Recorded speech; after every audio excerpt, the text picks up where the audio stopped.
get started now. Hi, everyone, and welcome to the second installment of our Global Employability Expert Series. My name is Jessica Rakowski, and I am a University Partnerships Manager at Virtual Internships. So I'm really excited about today's presentation and to be able to introduce you to our guest speaker. We are joined today by Jeff Gibbard, who is the founder of the Superhero Institute. He provides consulting and training for small businesses, freelancers, and entrepreneurs. Jeff has over 10 years of experience working in the PR, digital marketing, and social advertising industries, and he is now leveraging his past experiences to really focus on his passion for leadership and helping other business leaders become heroic. So without further ado, I will pass it over to Jeff.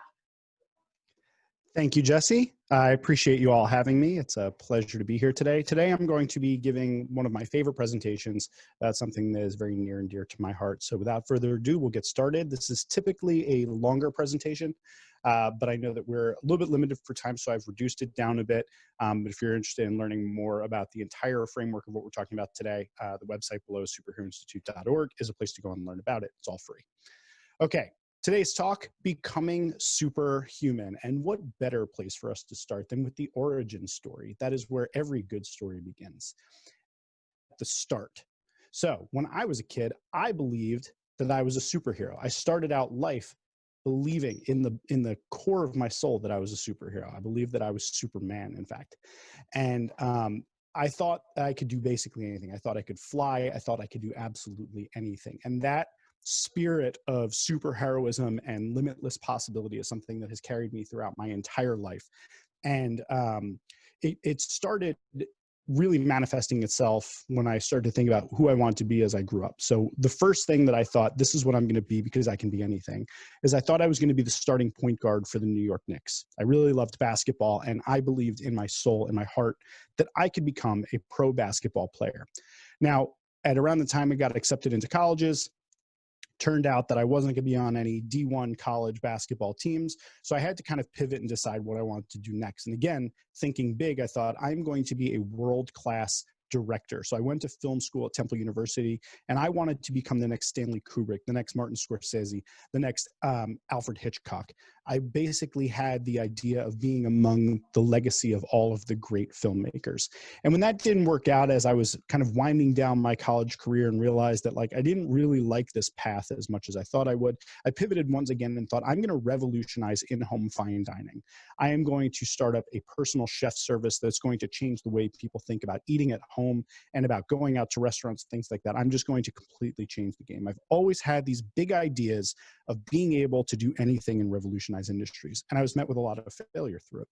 So that's kind of what brought us up to the point where I went to college, where I know many of you are in this position. So you're at this point. So I want to give you a glimpse of what happened after that. So after college, I basically toiled around for about 4 years trying to figure out who I want to be, what I want to do. And I went back and got my MBA because I realized I didn't know anything about business.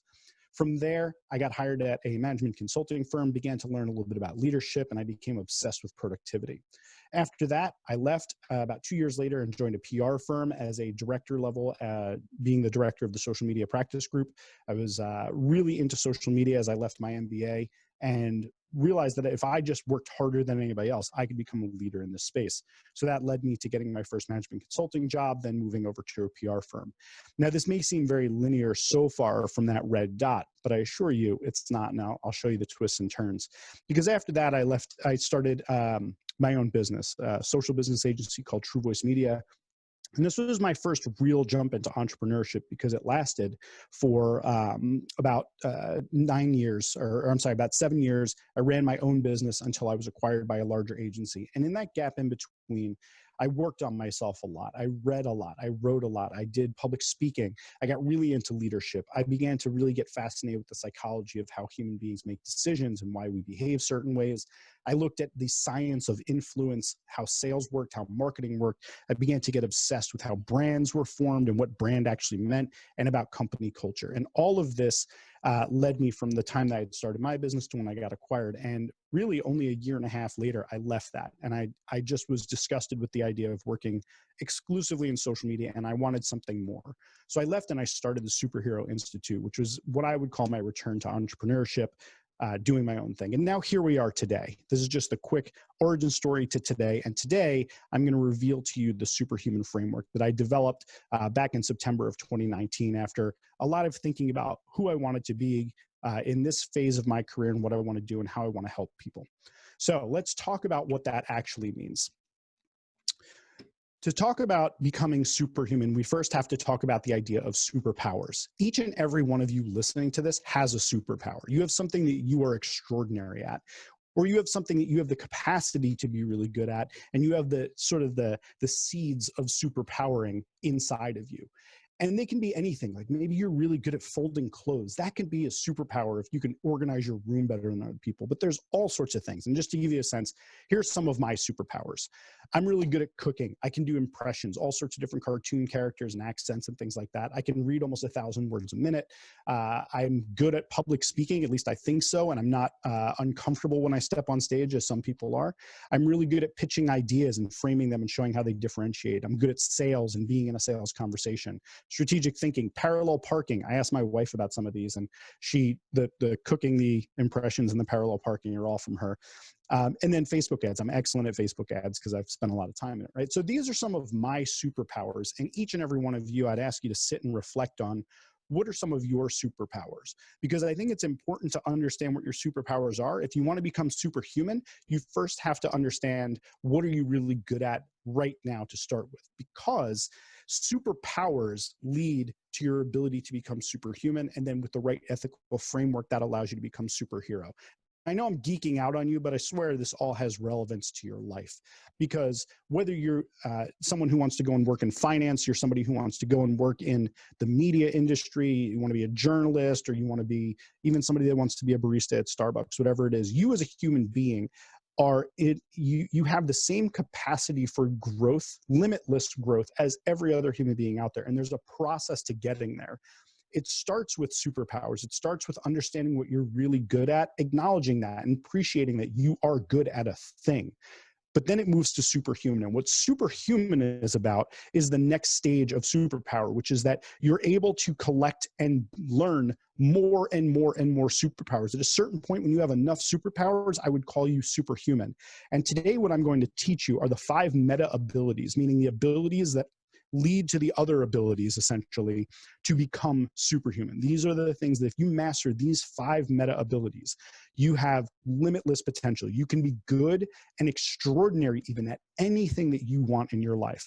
And that may sound like a bold claim, but when you realize these are foundational abilities, you'll realize that what I'm saying is true. And I'm going to explain them in a more abbreviated fashion than I may normally, but you'll get the gist of it. The first meta ability is learning. And really quickly, just to differentiate, learning is not the same thing as being taught. When I talk about learning, I'm not talking about sitting in class, memorizing facts. That is not what I mean by learning. What I mean by learning is more about your real education. This is a quote by Aaron Swartz, who was the co-creator of Reddit. He created the technology behind RSS, which if any of you know what that is, it's a really impressive technology. But he says real education is about genuine understanding and the ability to figure out things on your own. And it's not about making sure every 7th grader has memorized all of the facts that some bureaucrat have put in the 7th grade curriculum. Learning, if you really truly embrace it, is the building block. It is the foundation for your ability to do anything. So what I would suggest to you is that the first meta ability is actually learning. And some of you may think that there's a correct way or a better way to learn. Some of you might think to yourself, oh, I'm a visual learner, or I learn best by listening, or I learn best by doing things on my own, by getting my hands in there. And I'm sure some of you on there right now truly believe that there is a better way. The truth of the matter is that learning styles have been widely debunked, and it's been shown that essentially there's no reason to think that any of these styles are better than another. The only thing that makes a learning style better for you is that you prefer it. And if you prefer it, you're likely to continue doing that. But I would encourage you to remove any idea that there's a certain learning style that you work best in, that it's visual or auditory or doing it. I think you should embrace each and every learning style. Every method that you can learn from, you should embrace and adopt. And what I mean by that is that this is the study of learning how to learn. If you don't think that you learn well by listening, say listening to podcasts or audiobooks, you have to learn how to learn that way, right? If you don't learn well by doing something, you have to learn how to do that. Because the more learning styles and learning abilities that you're able to master, the faster you're going to be able to take on new skills. Now, some of the ways that I would suggest that you learn, aside from learning how to learn, observing how people learn, is observing and studying people who are incredible at something that they do. Looking at the process that they went through to get there, looking at the mindset that they have, and at the same time, looking at people who are inept at a particular thing that you want to learn how to do. Look at the people who are terrible at it and learn what it is that they do, and adopt those mindsets and adopt those practices and those habits. Read lots of books. I wish to God that I had started reading books earlier in my life. I always felt like learning, and it was probably a product of school, but I felt like learning was a chore. It was an arduous task. I was assigned things. I didn't get to read things that I really wanted to read. I never once thought to myself, oh, I could just read what I want to read. I don't have to read what's assigned. I can also read these other things. So I would really encourage you to adopt a love of reading, because the way that I see it is your most direct pathway to leveling up. Find a great book about a particular topic, and you're going to come out of that a changed person. Listen to audiobooks and podcasts. Watch videos and take online courses. I have fallen in love with masterclass.com and Skillshare and all sorts of other online courses. Attend workshops and in-person meetings. Do things like this, like join online workshops, and some of them are going to suck. That's just the nature of things. Just like there's going to be some awful books, and some of them are going to be amazing. Like me, you're going to be like, wow, there are people out there who do this so well, like this guy. And then the final process, which is going to lead into our second ability, is thinking, synthesizing, processing, and then teaching. It is not enough to just learn something by memorization. You also then have to really think about it to understand it. And then that causes you to have to really create new neural pathways in your brain of understanding how this thing works. And you're going to solidify that in the process of teaching others how things work. So teaching is actually a critical part of learning.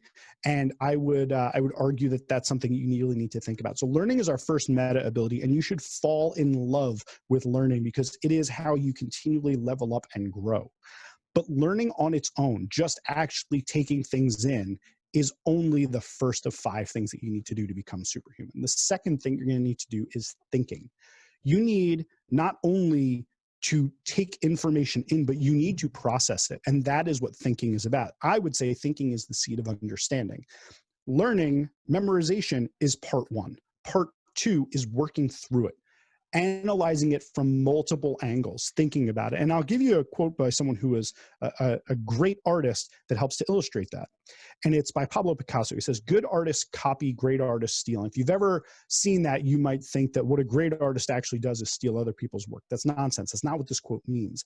What it means is a good artist will start by looking at somebody else's work and attempting to copy it. And a great artist will take that work. They will think about it from their own unique angle. They will make it their own, and it will become their art. So they are stealing the idea for themselves and making it theirs. It's an ownership. It's a different thing. A copy is just a copy. The stealing is owning it for yourself, and it's not an immoral thing. It's the idea that you take the idea and you synthesize it, you think about it, and you make it your own. That's what that quote actually means. So let's break down some things about thinking. Critical thinking is the art of thinking about thinking. It's analyzing things from a multitude of angles. And you may sometimes hear, especially in today's political discourse, is that there is a resounding lack of critical thinking. And what that means is people unwilling to question the thoughts that they have or the things that they've been told. Critical thinking is where you ask questions about everything. 1, seeking to understand it, and 2, seeking to reduce it to its bare parts so you can understand its objective truth potentially. So asking questions is going to be one of your first exercises in critical thinking. Your who, your what, your when, your where, your how. These are questions you should be asking about anything that happens in your life, anything that you learn. If you really want to understand it, you have to engage in critical thinking of asking questions about that thing. The next piece is using logic. You need to be able to think about things logically, and this would involve the ability to actually understand what logical thinking is, about how one idea can follow a premise. So looking into logical thinking is one of your things. I'm just going to give you a quick exercise, an example of how some of this works.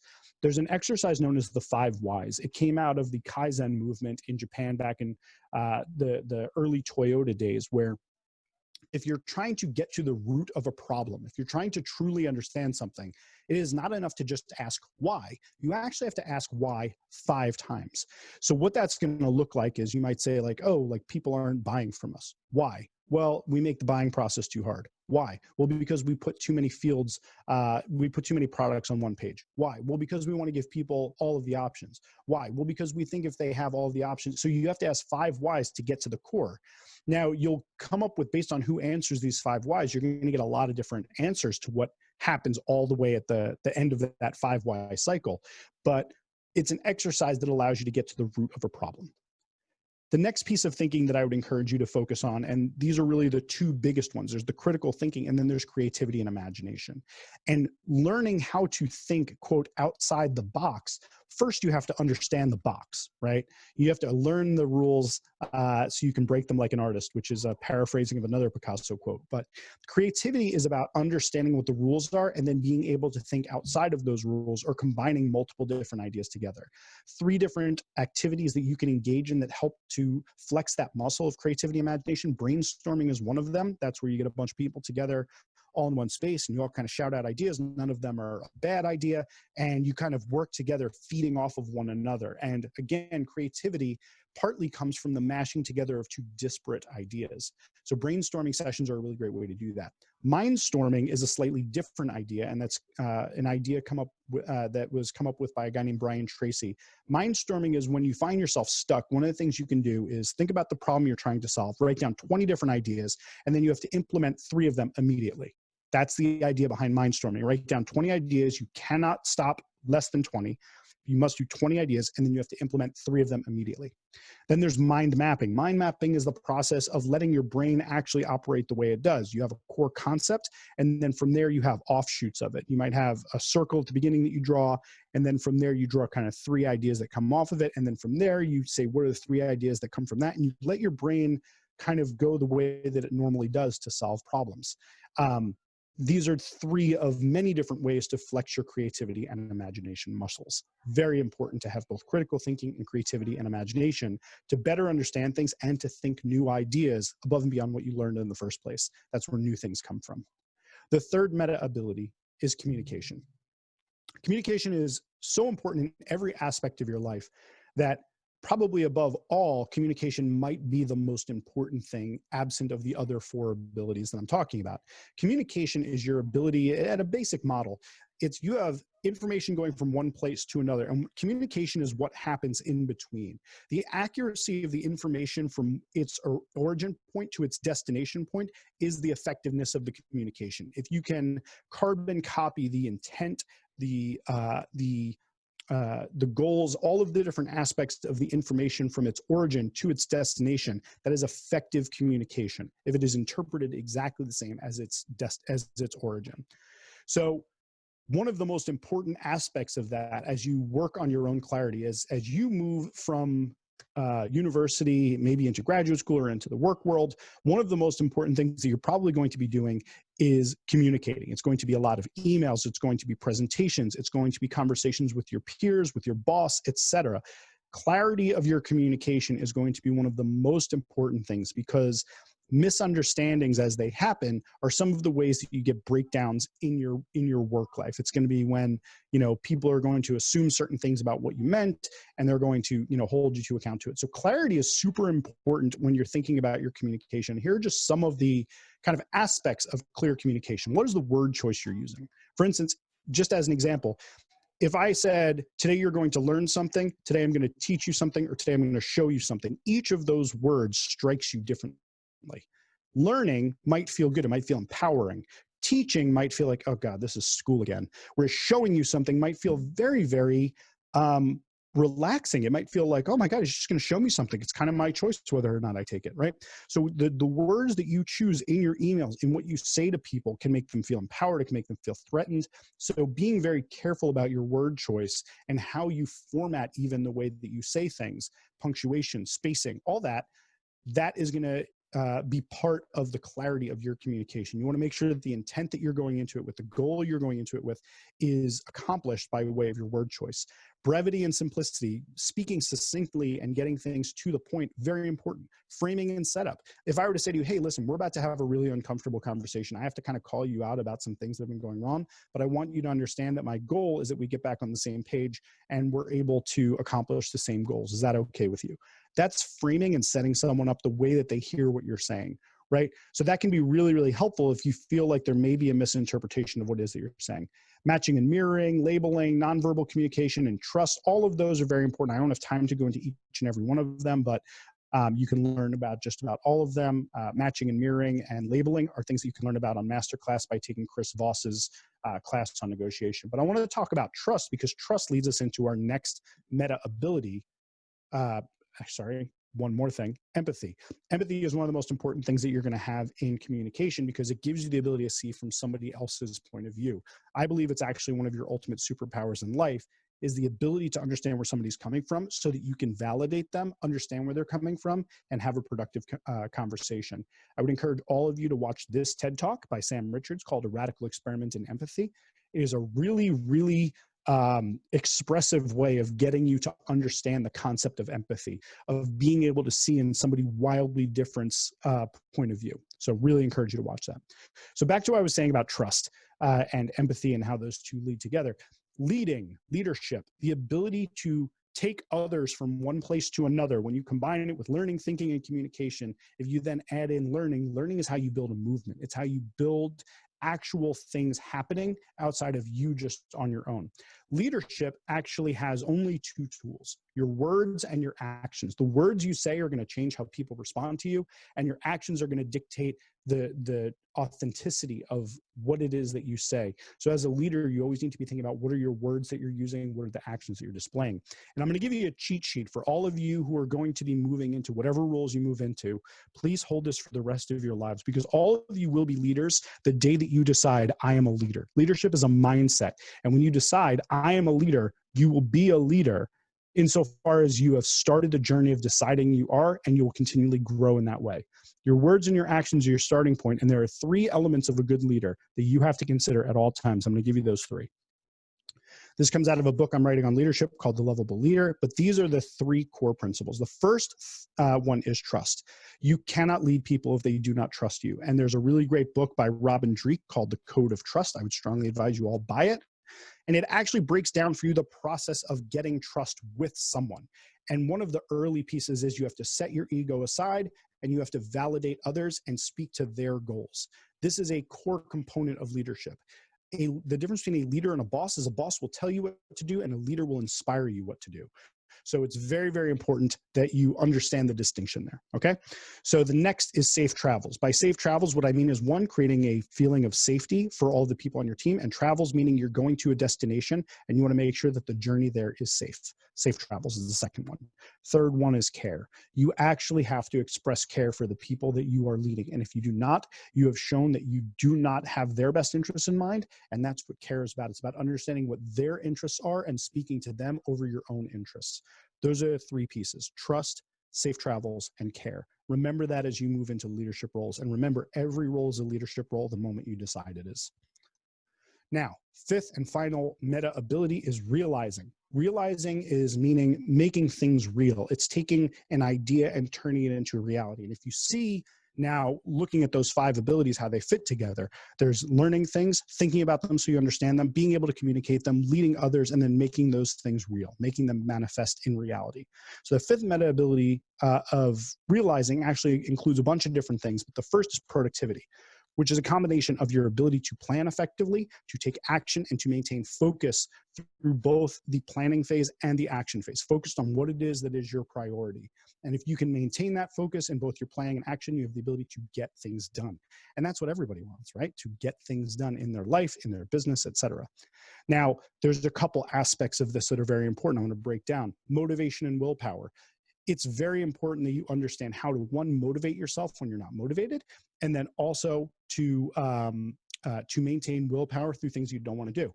Two quick like metaphors I'll give you. The first for motivation: when you're tasked with something you don't want to do, think of it like a cold shower. If you've ever taken a cold shower, you know it's uncomfortable, but it's not going to kill you. So I would encourage you that when you're faced with things that you don't want to do, think of it like a cold shower. You just got to jump in, you got to deal with the discomfort of it, and then you got to get through it. That is the secret to unlocking motivation when you're stopped, as kind of a starting point. Second is willpower. When I quit smoking back 5 or 10 years ago or something like that, I just quit cold turkey. And why did I do that? Well, one, that's how I quit. I'm not knocking anybody that quits another way. But the way that my mindset worked is that I said, there's no exits, right? Like, so if I have high cholesterol, for instance, I cannot eat the way that I used to. There are no exits because the only other exit is not a pretty one. So in creating a strong will, the secret is to create a mindset where you just simply close off options, right? So you just make it that it's not a possibility. So there's no exits. You can't get off this highway. You're just going to keep going, right? Just a model for you. Now, another thing that's really helpful in motivation, I would encourage you to read this book and adopt this idea, is the 5-second rule. 5-second rule is just simply this. We make 5-second decisions all of the time, and typically they're decisions that lead to us being in inaction. And Mel Robbins wrote a really great book about the 5-second rule. She tells a really great story of it, but essentially it's this. You count down from 5. Whenever you're like, should I get up and go to the gym? 5, 4, 3, 2, 1, go to the gym, right? Give yourself only 5 seconds to make that decision and then get up.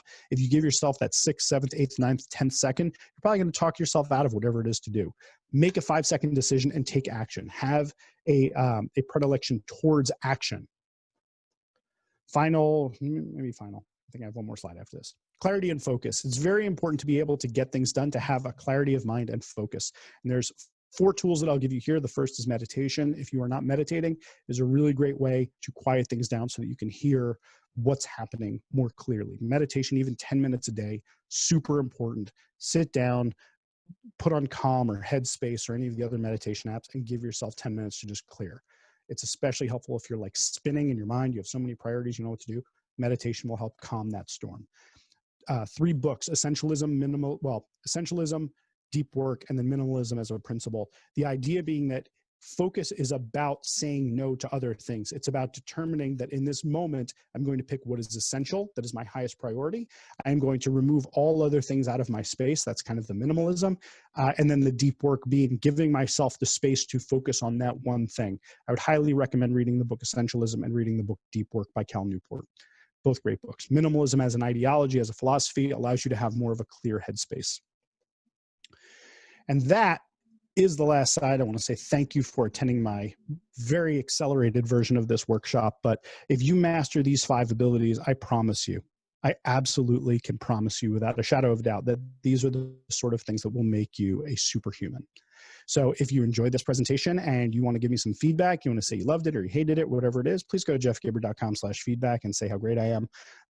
It really makes me feel good. The other thing is, this is me and that's my company. And that is where you can find me if you want to check out any of my social media stuff, get in touch with me or anything like that.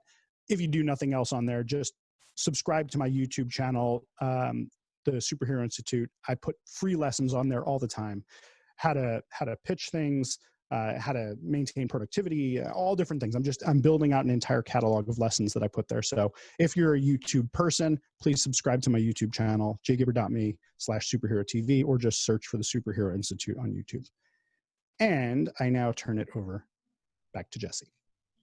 Thank you so much, Jeff. This was great, and we really appreciate you sharing your expertise with everybody. If anybody has any questions, you can feel free to enter it into the Q&A, and Jeff will answer them for you.